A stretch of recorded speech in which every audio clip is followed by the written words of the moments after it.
Actually, mabilisan lang to mga kapupong ha. Natatandaan niyo ba yung sinabi ni Senator De La Rosa patungkol sa suggestion niya sa mag-asawang Diskaya? Yung patungkol sa kinakailangan nilang gumamit ng armored car? Well, basically, kahit di naman sabihin ni De La Rosa yan automatic nang talagang gagamit yung mga Diskaya ng mga armored car meron sila. Which is, kung hindi ako nagkakamali, and please correct me if I'm wrong, ay kahit nun pa lang kasi meron na talagang armored car itong mga Diskaya. At in terms of armored car, alam nyo naman siguro na halos karamihan sa mga congressman naka-armored car ngayon. Which is sa laki ba naman ng kickback na kanilang nakukuha hindi pa ba sila bibili ng sasakyang magiging safe sila? Which is ang isa kasi sa mga matututunan natin ngayon Kaya pala sobrang daming mga kilalang tao dito sa Pilipinas ang gustong maging congressman, hindi dahil upang makatulong talaga sa mga Filipino, kundi upang kumubra lamang ng pondo ng bayan. Actually, hindi lang pala congressman dahil meron rin palang mga senador at iba pa. Anyway, ganito pa ang iba pang balita.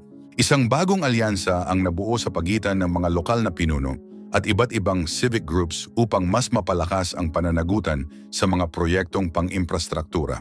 Ang Independent Commission for Infrastructure o ICI ay nag-anunsyo ng pakipagtulungan sa ilang Metro Manila mayors tulad nina Vico Soto ng Pasig at Joy Belmonte ng Quezon City.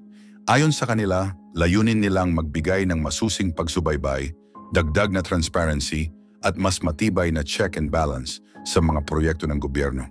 Kasabay nito, isang koalisyon ng mga alkalde ang nangakong magsasagawa ng masusing pagsusuri sa mga flood control projects na isinagawa ng Department of Public Works and Highways sa nakalipas na 10 taon. Nais nilang matulungan ang independent body na tukuyin kung may mga irregularidad sa ahensya. Malinaw na nakatuon ito sa mga proyekto para sa pagpigil ng pagbaha sa iba't ibang probinsya at lungsod.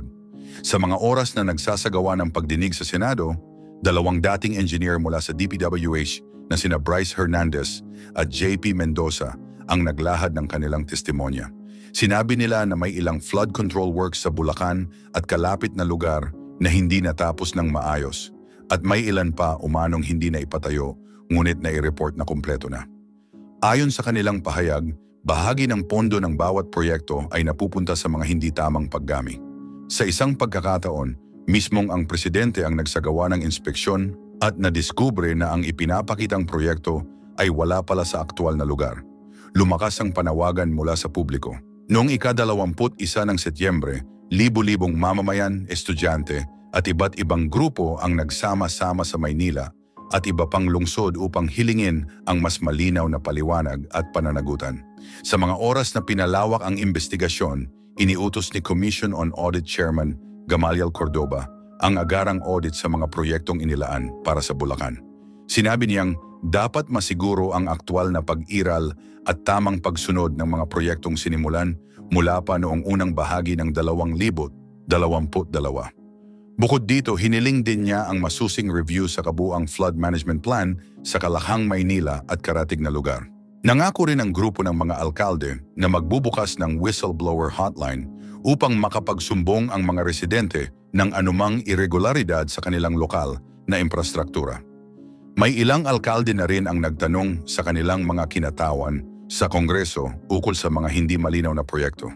Sa Bulacan, hinamon ni Mayor Lem Faustino si Representative Danilo Domingo na magbigay ng paliwanag tungkol sa pagkakaiba-iba sa mga ulat ng flood control projects sa kanyang distrito. Sa pamamagitan ng alyansang kasama ang Independent Commission for Infrastructure, inaasahan na mas magiging matibay ang pagbusisi sa paggasta, pagpapatupad at auditing ng mga proyekto. Ang mga gawaing may questionabling record ay agad na itatala at ang koalisyon ay magbibigay ng suporta sa mga formal na proseso ng batas kung kinakailangan. Ang mga opisyal na nasasangkot o nasa ilalim ng pagsusuri ay nagsabing handa silang makipagtulungan sa investigasyon at iginiit na ang mga paratang ay dapat daanin sa tamang forum. Sa mga oras na nagpapatuloy ang mga investigasyon, tumitibay ang pag-asa ng mga mamamayan na ang mga proyektong hindi natapos ng tama ay maisasaayos, ang mga pundo ay maibabalik, at ang mga susunod na infrastruktura ay maitatayo ng mas maayos kaysa dati. Ay yung pera po na obligasyon daw po para sa mga senator, pine-prepare namin, tapos bibigay po namin kay Boss Henry. Si Boss Henry po ibibigay po kay Boss Robert Bernardo. So, hindi talaga kayo nagde-deliver doon sa mga tao na yun. Kundi, kinakamada lang ninyo, ito para kay ganito, itong kamada na ito, itong kamada na ito para kay ganon. Ganon po ba? Tama po, Your Honor. Alright, may listahan. Meron So, po, Your Honor. si Engineer Alcantara nakakaalam na lahat kung kanino napupunta yung mga kinakamada ninyo. Opo, actually, sa amin niya din po pinapadala sa mga driver din po namin. Siya lang po nagbibigay ng instruction kung saan po dadalin. Yes po, Your Honor. Maisama ko lang po, yung mga street lights po namin, overpriced po lahat yun. Oh, street light, cat's Pero- eye, Opo. lahat na. Walang tumama. Walang tumama, no? Opo. Oh, so ikaw, 'di ba? So kunyari kayo ni Alcantara, kayo yung DE, under kayo kay Bernardo. Nung mga panahon po na yun, opo, Your Honor. Okay, and then Doon po sa mga tatlong senador na nabanggit, Senator Jinggoy, Senator Villanueva, Senator Bong Revilla, na-meet nyo na po ba at any one time or any point na pumasyal po ito mga ito sa inyong tanggapan? Ako po, hindi po. Parang hindi po sila napunta sa office. Hindi nyo rin po nakita ito mga ito or nakita nyo, nakausap nila si Engineer Alcantara? Si kay San Joel po, nakikita ko po nagkakausap sila, nagkakasama po sila. Nagkakasama sila. Opo. What about Senator Jinggoy? Kasi po, lagi po kami magkasama, di ba, sa halos umaga hanggang gabi po. Through phone po, actually pagka meron po yung instruction sa kanya ng merong utos sa akin si boss, galing, for example po, utos po ni Boss Robert na may po program na gantong amount dahil sa ganitong kay Senador na ganito. Yun po. Sino senator na ganito? Walang senator na Ay, ganito. pasensya na po. Kay Senator, Senator Jinggoy po. Alright. Tapos may sinasabi din siya, pati si Senator Bong Revilla nadamay din. Ganon din ba ang sistema? Sinasabi na ikarga doon sa inyong listahan? Ang instruction po niya, ganito yung obligasyon para kay Senator Jinggoy. So alam nyo na kung paano aatakihin ang programa ng project natin. So lahat po ng ito dahil 25-30% narinig po natin kay Engineer Alcantara. So pwersado po na maging substandard ang proyekto or maging ghost na lang. Nakakasigurado po ako na lahat po ng proyekto sa Bulacan First substandard po. Lahat ng proyekto, particular na ang flood control, tama po ba? Lahat po. Opo, Your Honor. Substandard. Tapos na po ba ito? Hindi pa. Hindi ko po alam sa ngayon, Your Honor. Wala po kung way para ma-monitor po siya. Alright, thank you very much. Mr. Chairman, Go ahead. Yes, just follow up with the indulgence of Senator. Sure, go ahead. Bryce, sinasabi mo lahat ng proyekto ninyo substandard? Opo, Your Honor, kasi lahat po ito may obligasyon na kailangan itago. Lahat, as in hindi lang flood control. Opo, Your Honor. Hindi po nami-meet ko ano po yung eksaktong nasa plano, Your Honor. So may plano ang DPWH, merong budget yan, pero dahil yung budget pinaghati-hatian ninyo, sa dulo, walang project na maayos na dumaan sa inyo. Wala po. Yan ang testimony mo ngayon. Opo, Your Honor. Sa opisina po namin, Your Honor. At yung hawak mo ulit ay anong mga proyekto, Bryce? Yung hawak nyo ni Alcantara? Meron pong mga flood control structures, meron pong mga building, meron pong mga kalsada. Pati Your classroom, Honor. kasama dyan, no? Kasama po, Your Honor. So lahat yan substandard. Opo, hindi po tumatama sa plano na nakadesign talaga para dito. Meron ba kayong proyekto na walang porsyentuhan? Na maayos, na matino? Meron ba? Wala po, Your Honor. Wala. This is Bulacan o buong Region 3? Hindi ko po masabi yung sa ibang lugar, Your Honor. Ang sinasabi ko po yung sa nasasakupan po namin, wala po talaga, Your Honor. Is it okay, Senator Tulfo? we're suspending the rules on the 5 minutes because kakaunti lang naman tayo rito. So please proceed. Secretary With the Bunoan. provision, of course. Meron po Go ba ahead, kayong go ahead. komento dito, Secretary Bunoan? Ito, anong years ito, Bryce? Anong years itong pinag-uusapan natin? Anong mga proyekto? Mula po nung dumating si Boss Henry, Which is 2019 po. 2019 to 2025. Up to present po. 6 na taon, walang maayos na proyekto dyan. Wala pong tumama kung ano po yung nakaspecify sa plano. Hindi po na-meet lahat yun. At lahat yan may porsyentuhan. Lahat po, Your Honor. Former Secretary Bunoan, may Excuse masasabi me, ka ba? Excuse me, Senator Bam. Follow up lang, ano? Hindi afterthought ito, ah. Alam mo ito habang nangyayari at the time. Opo, may instruction po lahat to. Aware kayo na talagang substandard. Opo, Your Honor. Hindi ngayon lang, ah. Hindi po ngayon lang, Your Thank Honor. you, Senator Bam. Secretary Bunoan, ano masasabi mo dyan? Hindi po sa opisina, Your Honor. Na-meet mo na si Ginoong Saldico, si Congressman Saldico. Saan mo na-meet? Nakita ko po. Nakita ko po siya. Saan mo nakita? Doon po sa may sa Shangri-La. Bakit mo siya nakita? Magkakausap po siya ni boss. So kasama ka ni Engineer Alcantara nung kausap ni Congressman Saldico si Engineer Alcantara. Opo, pero naka-distance po ako. Hindi po yung kausap po. Hindi po kayo kausap. Opo. Usap lang po yun. Wala po kayong dineliver na pera or what? Nag-deliver din po kami ng pera pero hindi po directly kay sa kanya. Bali yun nga pong Sinong kanya po? Sinong kanya? hindi po namin directly nakita si Kong Saldi. Okay. Ang pinakausap po sa amin yung tao niya pong pangalan ni Paul. Paul. Okay. So a certain Paul na tao ni Kong Saldi. Opo, Your Honor. Ang inabutan nyo ng pera. Opo. Sa pagkakaalala, alam mo magkanong pera yung inabot mo doon sa tao ni Kong Saldi na si Paul? Maraming maleta po ng pera yon, Your Honor. Tingin ko po, billion po yun. Bilyon? Opo. Saan nyo sinakay yung bilyon? Sa mga van po, kung di po ako nagkamali, mga 6 o 7 van po yung gamit namin nun. 7 van. Pagdadala. Bakit? Ilang maleta ba yung ilang bilyon na yon? Ang laman po ng isang maleta, nasa 50 million po. So ilang maleta lahat-lahat yun? Estimate mo at pagkatanda mo? Mahigit po sa 20 maleta, Your Honor. At 50 million. Opo, Your Honor. So mga 1 billion po yun. Tama po ba? Opo, Your Honor. Saan po dineliver ito? Yun nga po sa meron nung una po, doon po sa basement po ng Shangri-La. Shangri-La Hotel? Opo. Saan Shangri-La po? Dalawa po, Sa, tatlo po Shangri-La ito. sa BGC po. Sa BGC, sa basement. Opo. So, paano? May kotse ba tumapat sa van ninyo? May mga van to van? Wala po, sir. Kumbaga, diretso po siya sa elevator, paakyat po doon sa penthouse. Kinarga po ninyo sa penthouse?